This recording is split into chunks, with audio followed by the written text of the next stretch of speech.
The MCU has a lot of really cool movies. I would even say some of them are great, like Captain America Winter Soldier, the first Guardian of the Galaxy, and the first Iron Man, just to name a few. But as hype as I was when they came out, I think I never really was as hype for an MCU movie as when Infinity War was coming out. And yes, more than I was for Endgame, and now after seeing it, I must say Avengers Infinity War was a great movie in my opinion. And the movie was full of great scenes, like the final battle at Wakanda, or even the moment where Thor got the Stormbreaker. And I could continue and go on about what was cool about the movie for a whole video, but as much as I like all those scenes, the one I really want to talk about is the one with Tony and Thanos and Titan. More specifically, the one where they fought 1v1. You know, after Thanos dropped the moon on the hero, and just before Thanos got the time stone from Doctor Strange. So you know that scene. I mean, the fight was cool and all, but what I really want to talk about is the conversation that happened during it between the two characters, because it tells us something that many people may have missed in the movie about Tony and Thanos. You throw another moon at me, and I'm gonna lose it. Stark. You know me? I do. So what does that dialogue between the two shows us? Well, first of all, that Thanos obviously had some respect for Tony since he called him by his name, something that must have took some research to learn, you know, not being from Earth and all, and that he took the time to research the Avenger before coming to Earth, preparing himself for when he would come for the stone. Going by that fact, it's even more impressive that the only one he called by name was Tony. I mean, why him over the other Avenger? Well, that's something that will make a lot of sense with what Thanos has to say next. You're not the only one cursed with knowledge. Which is a really interesting line of dialogue, because it makes us realize how Tony and Thanos are similar to each other, a similarity that this scene highlights really well. When Thanos talks about being cursed with knowledge, being a reference to the way Thanos was when he tried to protect Titan from its doom, but couldn't, because he didn't kill half the people of his planet back when he could have, and to the way he sees himself cursed to save the universe now by killing half of it, because he is the only one that knows what has to be done, and that it must be done. I mean, beside his follower, obviously. So for him, he is cursed by the knowledge of knowing what to do to save the universe, or so he thinks at least. All the while still seeing himself in Tony. As in Thanos' eyes, Tony and him are pretty much alike. In Thanos' backstory that he explained himself, he saw coming the fall of his world, but couldn't do anything to stop it. Plus, when you think about it, it's exactly what Tony wanted to prevent by making Ultron in the second Avenger, by wanting to end the fight before it happened. Isn't that the mission? Isn't that the why we fight? So we can end the fight? So we get to go home? But you know how it turned out in the end. He failed to keep the Avenger together during Civil War. Tony is cursed by his knowledge of an invasion of Thanos, by the fact that he always thinks ahead, and everything he tried to prevent it from happening failed, as highlighted when Tony responds to Thanos.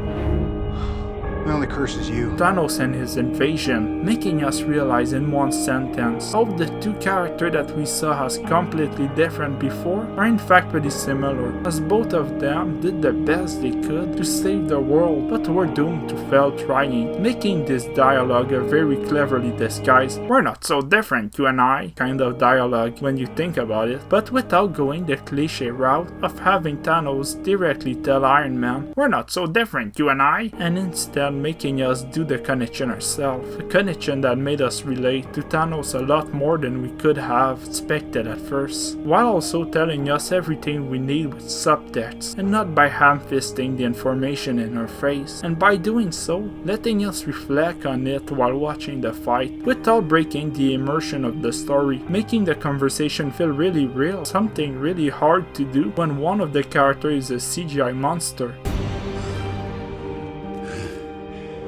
All that for a drop of blood.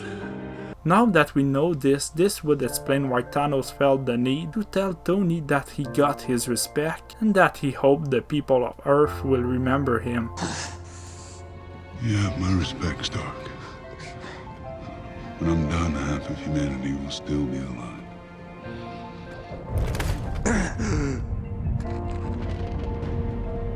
I hope they remember you. When to every other hero, he doesn't say anything close to that, and it's because Thanos sees himself as a good guy, someone who will bring balance to the universe. Pretty, isn't it? Perfectly balanced, as all things should be.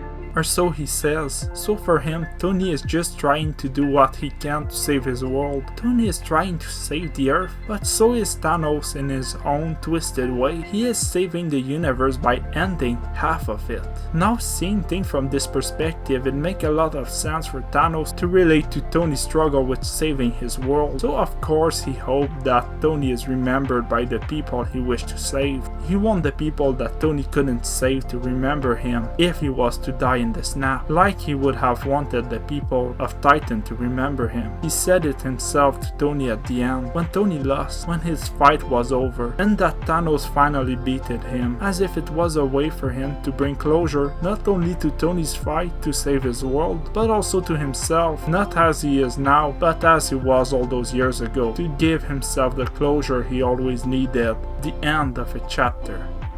Knowing that, we can also see in what way Thanos and Tony really diverge as character who at one point had the same goal. As you see, failing to save his world didn't make Tony become like Thanos, someone who after losing everything became obsessed with changing the world to make sure that what happened to his world and to him will never happen again to anyone else, no matter the cost, because Tony couldn't do anything anymore to save his world. Instead, he got something else, something that Thanos didn't have, a family. Tony got his family to hold him together after the failure of his life. Thanos had nothing but the goal to save others from it. Tony had no other choice but to move forward. Thanos, nothing to look forward to, making the opposition between the two all the more clear, one letting himself be defined by loss, while the other moving past it, at the cost of never looking back. Well, until Endgame, with the time travel and all, he kinda found a loophole to fixing everything, something that Thanos with the Gauntlet of Infinity that can do almost everything couldn't, like go back in time and save your planet, dude, or like instead of killing half of everything alive, double the resources of every planet. Just saying, it took him a really long time to get his hand on the stone. Are you telling me that all this time and he couldn't find a better way to save the universe? Really? Don't worry, I still like Thanos. It's just fun to make fun of him sometimes. And the time travel in Endgame was really cool too.